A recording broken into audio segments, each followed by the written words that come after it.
Hi friends, Big Boss Tamil season 9 day 95. Day 95ல என்ன அப்படின்னா, எடுத்த உடனே உனக்கும் வேணும் எனக்கும் வேணும் கட்டு கட்டா காசு வேணும் அப்படின்னு இந்த வாரம் ஃபுல்லாக பாட்டெல்லாம் பயங்கரமாக காசை பற்றி பேசிகிட்டு இருந்தவங்க. அதுக்கு தகுந்த மாதிரி அந்த டாஸ்க் கொடுக்கறதும் பயங்கரமாக கொடுத்துட்ருக்காங்க. மாறி மாறி டிஃப்ரெண்டாக கொடுத்துட்டு இருக்காங்க. அப்போ எடுத்த உடனே கானா அண்ட் திவாகர் ஃபைட் வந்துருச்சு. இதே தான் ஃபைட் வந்துச்சு. அவர் வந்து பெல்ட் பேண்ட்டை ஒழுங்காக தூக்கி போடு அப்படின்ட்டு அது ஒரு பெல்ட் தேவையில்லாமல் அது வந்து கானாவும் சொல்கிறாரு.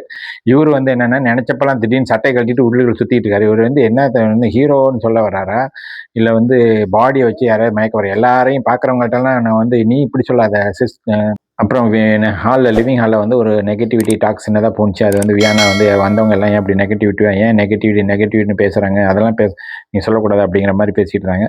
அதுக்கப்புறம் கன்ஃபெஷன் ரூமில் கூப்பிட்டு பிக் பாஸ் என்ன பண்ண 6 பேரும் கூப்பிட்டு சீக்ரெட் டாஸ்க் அப்படின்னு ஒன்று கொடுத்தாரு. என்னன்னா, கெமி எக்ஸ் கண்டஸ்டன்ட் கெமி வந்து ஸ்டோர் ரூமில் இருக்காங்க. அவங்கள வந்து நீங்கள் ஹைட் பண்ணால் எப்படின்னா மற்ற எக்ஸ் கண்டஸ்டன்ட் வந்திருக்கிறவங்களுக்கு தெரியக்கூடாது அப்படின்னு சொன்னார்.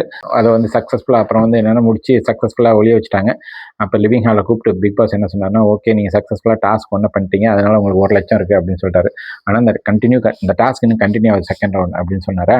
எக்ஸ் கண்டஸ்டன்ட் வீட்டை சுற்றி காமிக்கணும், எல்லா இடத்தையும் சுற்றி காமிச்சிட்டு அங்கங்கே என்ன நிகழ்வுகள் நடந்தது, யாராருக்கு என்ன நிகழ்வு நடந்துச்சு அப்படின்னா ஷேர் பண்ணுங்க அப்படின்னோடனே ஒவ்வொரு ரூமாக போனாங்க. இப்போ இது சூப்பர் டீலக்ஸ் ரூமு, அப்புறம் வந்து அந்த டீலக்ஸ் ரூமு, டாய்லெட்டில் போனோடனே ரம்யா வந்து சாண்ட்ரா பயங்கரமாக இது பண்ணாங்க. அவங்க வந்து என்ன பண்ணாங்க அப்படிங்கிறத சொல்லி காமிச்சாங்க. எப்படின்னா முதல் நாள் பாருக்கிட்ட போய் கேவலமாக திட்டாங்க, அது ஒரு விஷப்பாம்பு நம்பவே கூடாது அப்படின்னு சொன்னதையும், அடுத்த நாள் வந்து நான் வெளில போகிறப்ப அப்படி என்னை கட்டி பிடிச்சி அழுததையும் சொன்னாங்க. எதுதான் நிஜம் அப்படின்னு கேட்குறேன்னு சொன்னாங்க. அதுக்கு வெளியில் உட்காந்து சாண்ட்ரா வந்து பேசிக்கிட்டு இருக்கப்ப சமாளிக்கிறாங்க. சாண்ட்ரா மேடம் வந்து அப்படி இப்படின்னு சொல்கிறாங்க ஒழிஞ்சு அவங்களால ஒன்றும் பேச முடியல. அப்போ தான் வந்து பெரிய வாக்குவாதம் வந்து, ஓகே இனிமேல் நீ பயங்கரம் நடிக்கிற, இனிமேல் பேசுறதுக்கு ஒன்றும் இல்லை அப்படின்னு சொல்லிட்டு போயிட்டாங்க.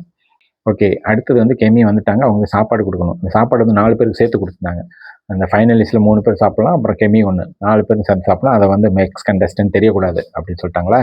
அதுக்கு சபரி வந்து ஒரு பிளான் பண்ணி வெளியில் கூட்டிகிட்டு வந்து நான் வந்து 90 நாளாக நான் என்னென்ன பண்ணேன் அப்படின்னு சொல்கிறேன், என் பயணத்தை பற்றி அப்படின்னு பேசுகிற மாதிரி பேசி, அதுக்கடையில் இங்கே வந்து திவ்யா, கானா, அரோரா அண்ட் கெமி சாப்பிட்டு முடிச்சிட்டாங்க. வெற்றிகரமாக பிரியாணி சாப்பிட்டாங்க பயங்கரமாக. ஸோ 8,18,500 கிடச்சி 4 ஹவர்ஸ் சக்ஸஸ்ஃபுல்லாக ஒளிய வச்சுட்டாங்க. அவங்கள அதுக்கப்புறம் தான் இன்ட்ரடியூஸ் பண்ணி விட்டாங்க எல்லாரும் வந்து. அதுக்கப்புறம் LBW அப்படிங்கிறது லவ் பியாண்ட் விக்கெட்ஸ் அப்படின்னு ஒரு வெப் சீரிஸோட நடித்தவர்கள்லாம் வந்தாங்க. அந்த இது அவங்க போகிறப்ப ஒரு 5 lakhs கொடுக்குறேன் அப்படின்ட்டு அதில் ஒரு கொடுத்தாங்களா. அப்போ மொத்தம் வந்து 13,18,500 சேர்ந்துருச்சு. இதுதான் ஃப்ரெண்ட்ஸ் இன்னைக்கு. ஸோ இன்றைக்கி வந்து டாஸ்க் வந்து அமௌண்ட் ஏறிடுச்சு. பட் ஆனால் ரொம்ப சேடான நியூஸ் வந்து லேட்டில் என்ன தெரிய வருதுன்னா, கானா வெளியில் போயிட்டாரு கேஷ் எடுத்துட்டுன்னு. அது கண்டிப்பாக வந்து இருக்கக்கூடாதுன்னு வேண்டிக்க. ஏன்னா அவர் கப்பை தூக்கிறதுக்கு பயங்கரமாக சான்ஸ் இருக்குது.